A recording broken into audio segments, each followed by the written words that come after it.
y sus hermanos. Ellos no solo son empresarios del trigo, sino que también son transportadores. Y tienen, además, transportan para Ocaña, además de la producción de trigo, su propia producción de trigo, la producción de todos los demás, porque eran arrieros, eran profesionales de transporte. Tenían varias recuas de mulas, entre 40 y 60 mulas cada recua. Su misión era transportar trigo a Ocaña, que era cuando se estaba ya exportando el trigo para el río Magdalena y la ciudad de Cartagena. Matanza es otro valle cercano a Suratá. El capitán Pedro Jurado, él ya procesaba, además del trigo y la harina como tal, él embarcaba bizcochos, jamones y otros derivados. Entonces él estaba enviando conservas. Entonces ya hay una industria de alimentos. Entonces, en términos modernos, tendríamos que decir que el Valle de Matanza, el encomendero de ese sector, el capitán Pedro Jurado, no solo ponía a sembrar trigo a sus indios, sino que cosechaba el trigo, molía el trigo en el molino español, que es un molino movido por agua, de piedra, que tiene una base y un rodezno, y que con una suerte de peltun, el agua hace mover esa piedra y le va poniendo los granos encima de esa piedra, y ahí se producía la harina. La molían varias veces, la cernían muy bien, y luego así se podría vender la harina empacada en talegos de tela, sacos de tela, de lienzo, que se fabricaba en Mérida, la ciudad de Mérida en Venezuela, o se hacían los alimentos, igual se empacaban en esos talegos de lienzo, y se exportaban o se enviaban al mercado del río Magdalena y al puerto de Cartagena. Entonces, es para que ustedes vean que ya la industria va avanzando muy bien. El pueblo de Serpitá, el valle de Serpitá, que era de don Andrés del Pasto y sus hermanos, también empresarios del transporte. El valle de Choco, Serpitá, ¿saben dónde es? Serpitá, ¿sí? Es un pueblito pequeñito que queda allí pasando Chitagá, yendo para Málaga. Queda abajo, ya en ese valle, primero está el Cerrito y un poquito más allá está Serpitá. Serpitá fue muy famoso porque allá había estaba la sede de los dominicos, de la orden de dominicos, que eran los encargados de las doctrinas de los pueblos de indios. Entonces allá hay una edificación grande, enorme, porque hubo un convento de Santo Domingo muy famoso en la historia, de la orden de Santo Domingo. Está el Valle de Chopo. ¿Saben dónde es el Valle de Chopo? Pamplonita, entrañable, por supuesto, ese era el pueblo de indios más cercano que tuvo Pamplona acá. Doña María de Velasco, esposa del fundador. El Valle de Chíchira, también entrañable para los pamploneses, hay que ir a caminar por Chíchira, ¿no? Allí nomás, era el pueblo que tuvo ciertos conflictos con los pamploneses, porque cuando los pamploneses empezaron a criar ganado, el ganado se iba para la cementera de los indios, entonces el cabildo le dio orden a los indios que flecharan los ganados, y entonces hubo ese conflicto, porque los indígenas flechaban el ganado, no solo lo flechaban, sino que se lo comían, porque el cabildo los había autorizado para ello, y tenían que defender las huertas de maíz. Los indígenas seguían sembrando maíz y sembraban trigo para los españoles. Después fue así como se ordenó que se hicieran los corrales de piedra para el ganado, y así es como el Valle de Pamplona tiene corrales de piedra por allá, por todos los alrededores. El Valle de Cáraba, ¿alguien sabe cuál es? ¿No? Sí, el Valle de Cáraba es sobre el río Cáraba, que es la cabecera del río Chitagá. Es allá muy famoso porque se producían muchísimos trigos. Más abajo estaba Vega, igual se producían muchísimos trigos, muy bueno.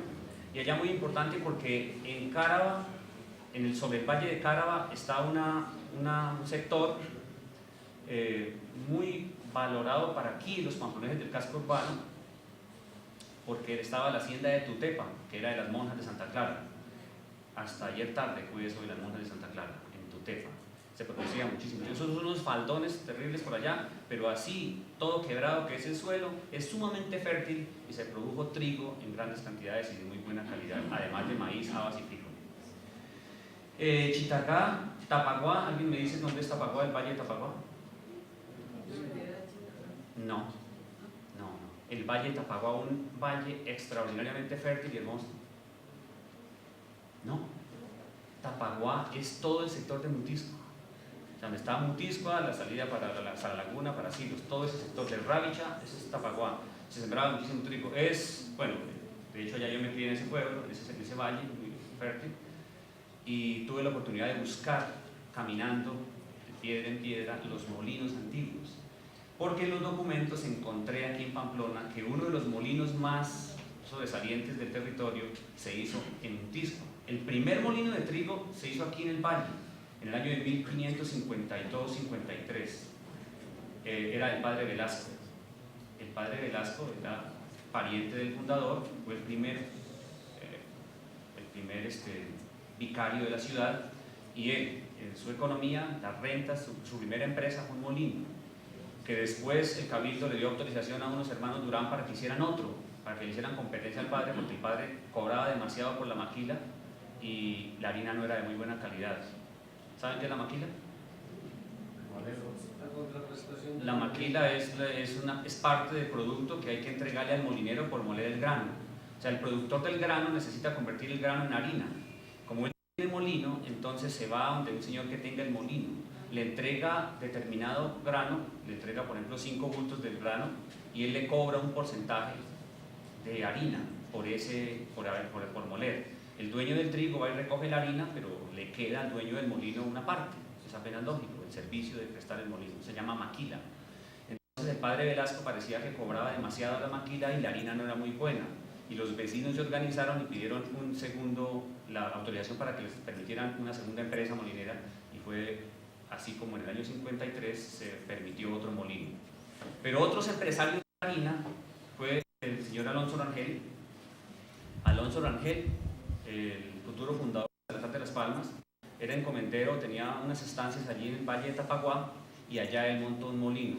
Tenemos los contratos de ese molino, es el molino mejor documentado, porque tenemos los contratos de detallado, cuánto costó el maestro se llamaba un maestro harinero. Después pudimos hacer los cálculos a la producción de ese trigo. De tal modo que historiar estos elementos, aunque pequeños, son muy significativos, porque nos está mostrando el comportamiento de todos los molineros, el comportamiento de todos los productores y el destino de los productos. Entonces, cuando logramos historiar tanto los empresarios, luego los comerciantes, luego el producto en sí, es que sabemos en qué momento se fue transformando el paisaje, y la ciudad de Pamplona tiene trigos, la cultura del trigo, seguramente campos humeantes de trigo, y con el aroma del pan, porque se produjo no solamente la harina después de procesar el grano, sino los amasijos para enviar ya los alimentos preparados en conservas para Ocaña y el río de la Magdalena. Otro molino importante es un molino que tiene lugar, que tiene su asiento, pues que tuvo su asiento allí en una quebrada que se llama Batacá, en el Valle de Chocó, el molino de los indios de Chocó. Ese molino es muy importante después de constituido el pueblo de Chocó. Pero antes de explicarle la historia de ese molino, voy a contarle, voy a leer los últimos pueblos que tengo registrados como excelentes productores de trigo y harina, que es el Valle de Cácota, el Valle de Cachirí. Cachirí queda hacia el sector de Ocaña, como detrásito de Villacaro. Pávega, Tutepa ya lo mencioné, y Mogotocoro. ¿Han escuchado ese nombre? Mogotocoro es un valle muy rico también, eso es. ¿Alguien de Huaca o San Andrés por aquí? ¿Nadie? Bueno, Mogotocoro es donde hoy está el pueblo de Huaca, en el departamento de Santander. Pero Mogotocoro es un valle muy fértil, lo que uno ve al entrar a Huaca cuando va por la carretera de los Curros hacia allá. Esos valles, como ustedes los ven, como lo han escuchado, se desarrollan empresarios pamploneses, españoles, pero con mano de obra indígena, ya lo dije. Pero hay una particularidad. Paralelo a este desarrollo empresarial y agrícola del trigo, debe pasar algo muy significativo. Es la consolidación de los pueblos de indios. Los pueblos de indios, las comunidades indígenas, no podían seguir prácticamente en una especie de servidumbre medieval en el seno de las haciendas productoras de trigo. El gobierno español debió aplicar una política especial para los indios, para la población indígena, finalizando el siglo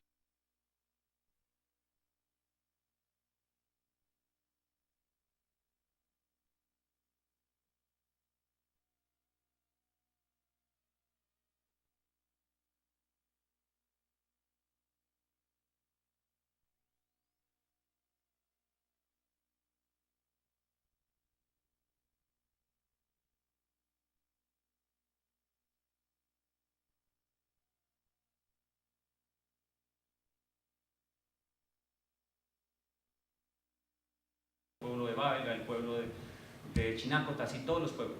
Y se poblaron los pueblos de indios. Entonces ese es el segundo momento de poblamiento. Entonces dirán ustedes, bueno, pero si se poblaban los indios y se los quitaron los españoles, entonces se quebraría la industria del trigo. No, no se quebró la industria del trigo. Los españoles poco a poco fueron dándole entrada, o como naturalmente se vio dando, el mestizaje. Entonces los mestizos poco a poco empezaron a reemplazar a los indígenas en el trabajo directo sobre la empresa del trigo, y los mismos indígenas se hicieron empresarios del trigo. De tal modo que los pueblos de indios empiezan a ser ellos mismos empresarios del trigo y trabajan para el servicio de los españoles ya a nivel salarial, o los mestizos están trabajando, y en algunas ocasiones negros, africanos. Aunque los negros de África no se metieron tanto al cultivo del trigo, más bien a las minas y a tierra caliente, por razones climáticas, ustedes deben saber. África es caliente, caliente, y hay que traerlos a climas más o menos igual. Entonces, para los páramos o tierras frías, la población negra no, excepto para el servicio doméstico, aquí en Pamplona, que había muchísimos en el servicio doméstico. El convento de monjas tenía más esclavos que monjas. Había 44 esclavos alguna vez y solo 18 monjas. ¿Por qué? Porque los esclavos eran parte de la renta para entrar al convento. Pero en el trabajo en los campos, muy pocos la población africana que se trajo. Ellos fueron más bien para tierra caliente o para las minas. Decía que los indígenas en el siglo XVII, ya constituidos como pueblos, poblados como pueblos de doctrina, con el respaldo del gobierno español, ellos siguieron sembrando trigo. Entonces, ¿cuáles pueblos siembran trigo? Sembraron trigo. El pueblo de Choco, el pueblo de Silos, el pueblo de Bávega, el pueblo de Suratá, el pueblo de Cácota, todos los de clima frío siembran trigo. Ellos mismos se convierten en empresarios del trigo. Es más, forman mercados, porque los indígenas tienen una cultura del mercado. Los pueblos eran, los asentamientos indígenas eran excelentes comerciantes. Y la población hacendataria de los españoles pues son los molineros, pero los indígenas también tuvieron sus propios molinos.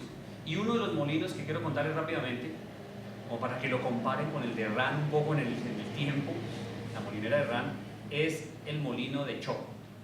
Ahí, en el valle de Choco, en la confluencia de una quebradita que queda más allá del pueblo de Pamplonita, que se llama Batacá, y el río que está por este lado, que se llamaba Río Pamplona.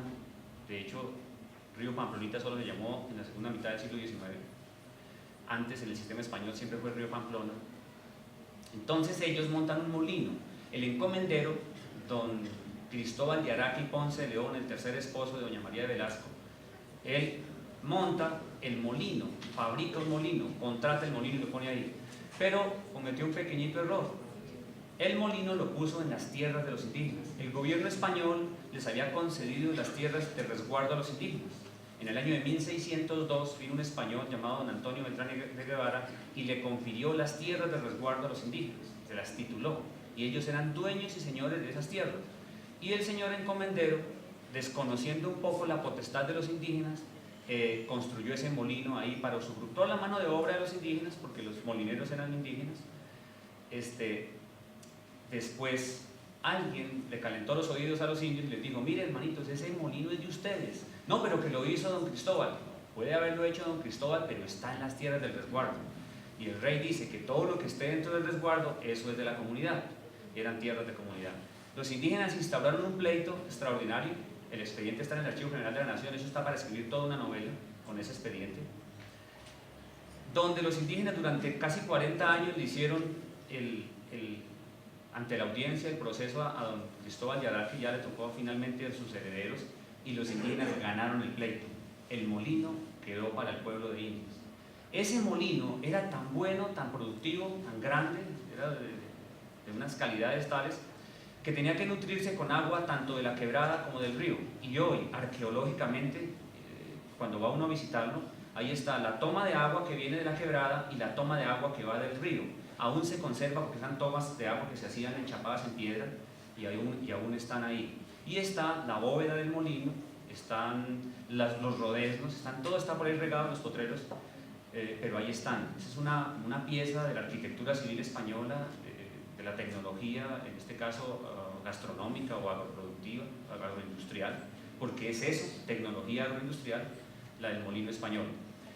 Ojalá alguna vez a alguien se le ocurriera hasta reconstruir ese molino como una de las joyas de esa arquitectura y de esa tecnología española.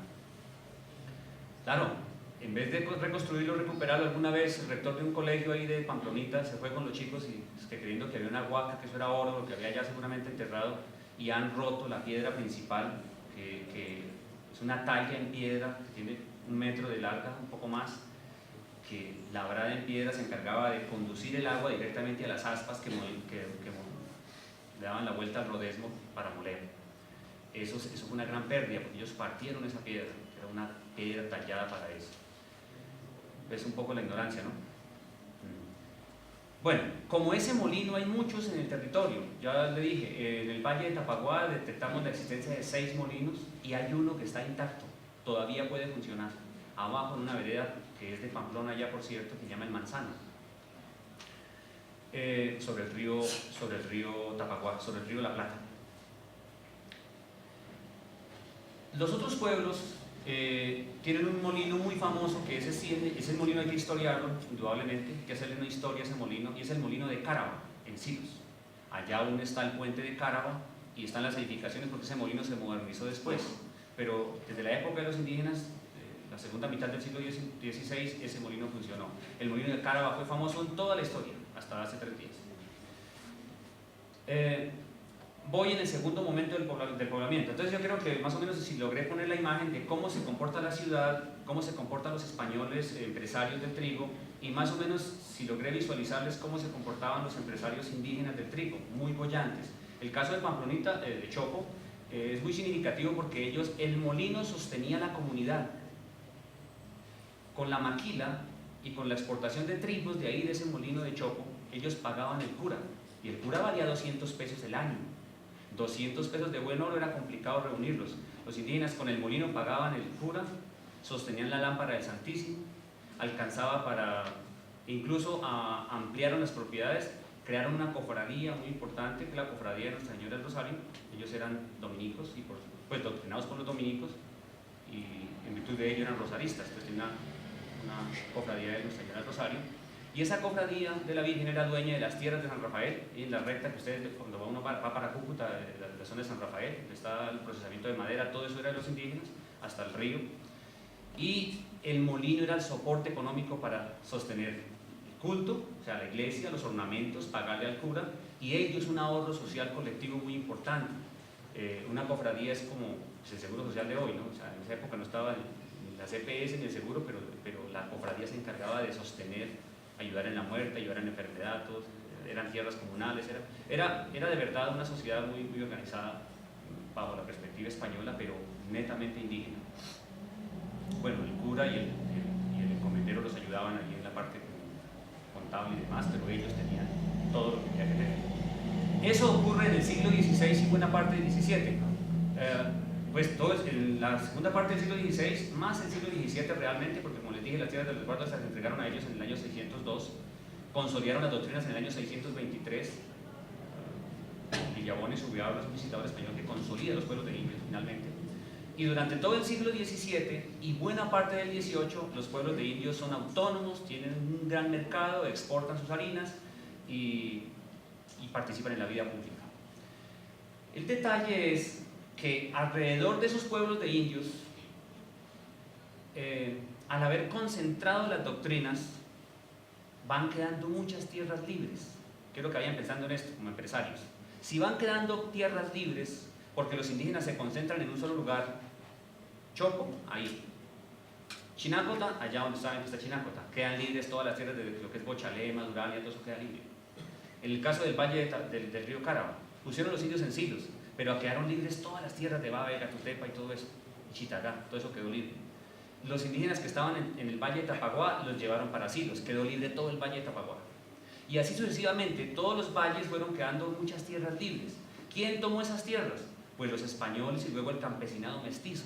Entonces, este país, esta nación se forja con campesinos mestizos, con población indígena y con españoles que van migrando todo el tiempo, y así se constituyen feligresados nuevos, distintos a las doctrinas de naturales. De tal modo que para el siglo XVIII, después de 100 años de estar consolidados los pueblos de indios, ya hay demasiada población mestiza y no indígena. De tal modo que el Estado decide, el gobierno español decide, en una alianza especial con la Iglesia, que hay que autorizar la erección de curatos nuevos, porque la municipalidad de la época eran los curatos. Entonces la iglesia tiene la misión de ordenar esa población, esa parte social, y se autoriza la erección de las parroquias. Y así es como cada pueblo de indios va erigiendo al lado una parroquia de blancos, porque como la ley decía que no podíamos tenerlos juntos todo el tiempo, los indígenas tenían que estar autónomos solos en sus empresas, en su trabajo, en sus tierras, los blancos y mestizos había que hacerles un poblado aparte, un asentamiento aparte. Y es así como en el siglo XVIII se hace el tercer movimiento poblacional, que son las parroquias, la erección de parroquias. ¿Qué parroquia se eligió en la ciudad de Pamplona? Pues en el territorio de Pamplona. La primera parroquia que se eligió fue San José del Guasimán, abajo en Tierra Caliente, frente al pueblo de indios de Cúcuta. El pueblo de indios de Cúcuta es donde está San Luis, el barrio de San Luis, que tal vez algunos de ustedes conozcan. Al otro lado está la ciudad de Cúcuta, que se llamó San José todo el tiempo. Silos. El pueblo de Silos dio pie para que se eligiera la parroquia de Chitagá, en el barrio, en el siguiente, en la parte que continuaba del valle. El pueblo de Lavateca dio pie para que se eligiera la parroquia de Toledo. El pueblo de Arboledas dio pie para que se eligiera la parroquia de Cujutilla. El pueblo de Chinácota dio pie para que se eligiera la parroquia de Bochalema. Y así sucesivamente, cada pueblo de indios fue erigiendo parroquias, y así es como se consolida un poblamiento. ¿Y qué iban a hacer esos parroquianos, o esos feligreses? Bueno, digámosles el nombre, esos parroquianos. Pues esos parroquianos seguían sembrando trigo, seguían sembrando papas, seguían sembrando maíz, seguían en su empresa. Y culturalmente, ¿cómo estaban constituidos? Pues con la herencia indígena, por supuesto, y con la tradición española. Ellos ya no iban a tomar vino, ni iban a comer tanto pan, iban a comer arepas, almojábanas, mazamorra, tamales, hallacas, todos los derivados del maíz. Iban a moler en piedra también. ¿En cuáles piedras? En las piedras que se molían los indígenas. Entonces, al hacer el estudio de las tecnologías gastronómicas y agrícolas, uno ve que hay un traslado de tecnología indígena. Y hoy vaya a Mutisco, vaya a Silos, vaya a cualquier parte y encontrará en los hogares, y aquí en Pamplona mismo, las pilas las pilas de piedra, los metates. Esa es tecnología indígena que siguió usándose hasta hace 3 días, porque la máquina, la corona, apenas salió al mercado en 1922. Hasta antes de 1922 nuestras madres todavía molían el maíz y el trigo en la casa, en una pila, con una mano de piedra, que es tecnología prehispánica. Pues bien, entonces tenemos 3 momentos de poblamiento hasta ahora: las ciudades, la ciudad de Pamplona, la ciudad de Salazar, la ciudad de Ocaña, San Cristóbal, Mérida, bueno, siglo XVI. Los actores, los españoles. Siglo XVII, los pueblos de indios: pueblo de Choco, pueblo de Arboledas, pueblo de Salazar, perdón, Salazar es una ciudad, pueblo de Arboledas, pueblo de Lavateca, pueblo de Silos, bueno, Chitagá, Chinácota. Chitagá fue pueblo de indios muy pocos años, porque luego se lo anexaron a Silos, después le dieron paso a una parroquia. El tercer momento, las parroquias, ya las mencioné. La más antigua es la parroquia de San José del Guasimán, actual Cúcuta capital, 1734.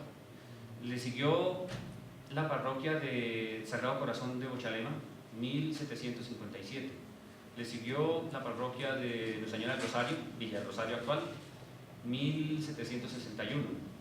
Le siguió, bueno, Toledo fue en 1790, Cúcuta 1804, Chitagá 1808, así sucesivamente. Cada pueblo tuvo sus parroquias.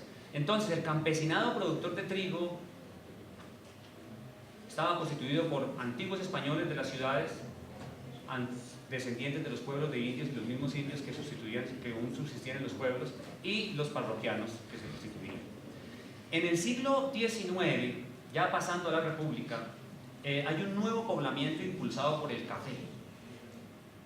Entonces dirán ustedes, ¿qué tiene que ver el trigo? Pues el trigo no tiene que ver mucho con el café, como tampoco tiene que ver con el café del tabaco. Y de hecho, ni el uno sustituye al uno y el otro al otro. Son 2 versiones distintas del mundo económico y productivo, como el mundo cultural. Una cosa es la cultura del tabaco en un escenario distinto absolutamente, y otra cosa es el trigo en un escenario distinto, ¿sí? Entonces no es bueno que relacionemos eso. Creo que ni a nivel macroeconómico lo podemos relacionar mucho, son renglones distintos. Pues tampoco tendríamos la manera de relacionar muy directamente el café con el trigo.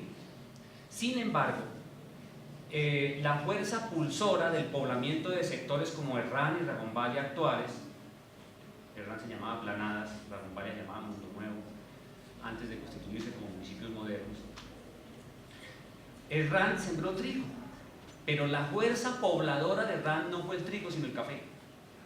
Es decir, la producción de café en el siglo XIX pulsó los poblamientos de muchos pueblos. Por el lado de Salazar de las Palmas, de pueblos como Gramalote, Lourdes, Bucaracica, Sardinata y otros, como el Carmen de Nazaret, San José del Ávila, Villa Sucre. Todo eso fue poblamiento a raíz del café en el siglo XIX, especialmente a partir de 1835, que se empezó a sembrar café en Chinácota, en Salazar. Pero el café se está sembrando en Villa del Rosario desde antes de 1800.